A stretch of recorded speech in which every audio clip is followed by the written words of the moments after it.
Hello, everyone. Welcome to the presentation of buying airline tickets in the US. First, I'm going to do a quick self-introductions. So my name is Queenie. I'm from Beijing, China, and I'm a first-year graduate student at UMich under School of Educations, and I'm studying Design and Technology of Learning. I'm 100% a dog person. I had 3 dogs. Sadly, 2 of them passed away last summer. One of them are still at Beijing with my mom. And that's all about me. Let's move on to our presentations. So the contents will be separated into 3 parts.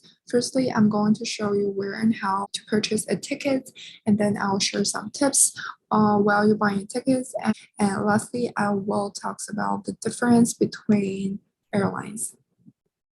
Firstly, the process of buying a ticket is pretty simple. You can just simply search for flights on Google, and this page will pop up, and you can just enter where you're living from. Let's say we're living from Detroit and going to New York.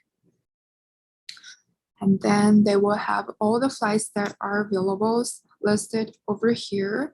And on the top right corners, you can choose the date. I'll stick with this one.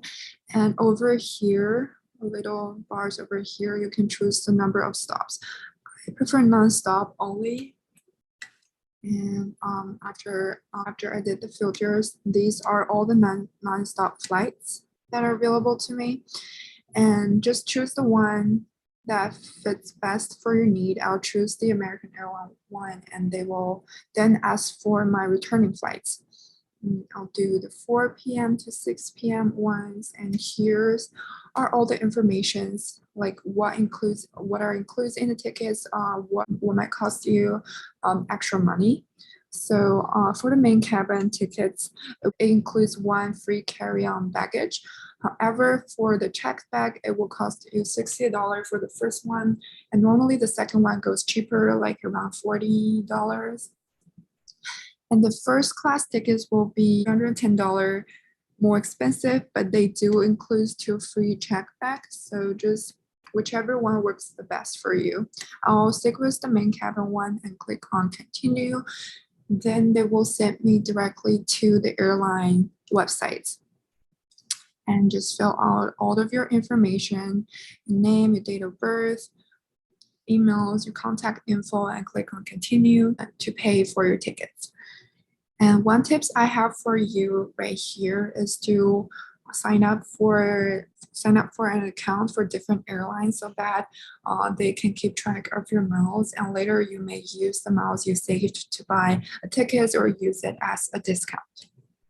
So after you get your tickets, one tips is that if you are traveling outside of US, always bring your passport and I-20 with you because you will need them when you enter back in. And so if you are traveling outside of US, don't forget to do the travel signatures at International Center.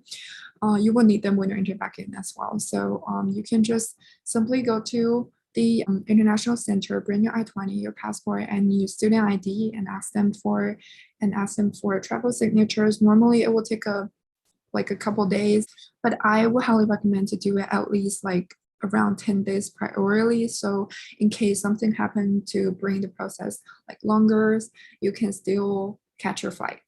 And on to baggage. So what to bring and what not to bring in your baggage. Firstly, electronic products. So there are no lithium battery allowed for checked bag, but you can separate your electronic products and their batteries and just bring the battery with you to the flights and leave the electronic products in the check bag. That will work. Just don't leave any lithium battery in your check bag. And for liquids, there are no limits for checked bag, but for carry-on luggage, there will be a 100 milliliter limitation. So make sure you don't bring any liquids over that amount. And for meals and plans, different countries have different law for that. For example, in the US, all the meat, seeds, and plants are illegals. So you want to make sure to avoid those kind of items when you return bags. Personally, I will recommend just don't bring anything like that in your luggage so that it will not cause you into trouble because you don't know like what's the law might be for other country.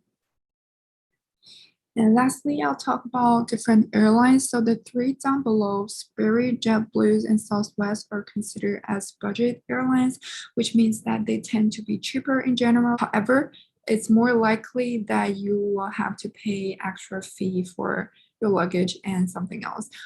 So most of the budget airlines do not include check bags or carry-on luggage in the tickets, which means you can only bring one personal item like a purse or a small backpack with you.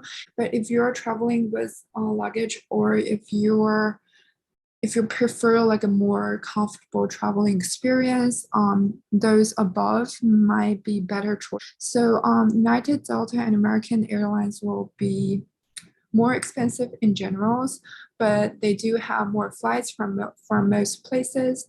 And if your flight get canceled, those companies have like more backup options for you to choose. And also, most of their tickets include carry-on baggage. Not all of them. They do sell like really cheap tickets as well that do not include carry-on baggage, but most of their tickets do include one carry-on baggage. That reached to the end of the presentation. I hope you all found the contents helpful, and thank you all for watching. Bye.